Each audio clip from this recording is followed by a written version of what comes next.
rygsæk M17 Heavy Load Carrier. Den er beregnet til at bære alle de ting, vi ikke har plads til i en almindelig rygsæk.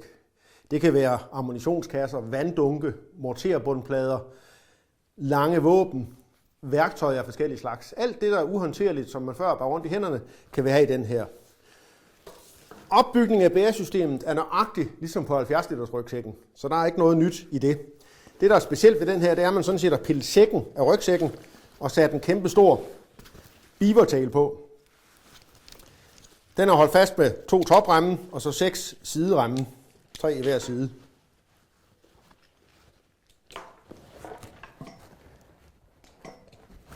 I bunden af beavertailen sat fast med spænder, så man kan justere den opad, hvis man har brug for en eller anden særpræget højde at have i den. På indersiden af beavertailen er der mollet den ene led, på ydersiden mollet den anden led. På rygstykket molde, der er D-ring ude i siden, så man kan spænde noget på den led, og der kommer kompressionsremmen med til den her. Så der er alle muligheder for at kunne spænde selv de mest mærkværdige genstande plads på den her.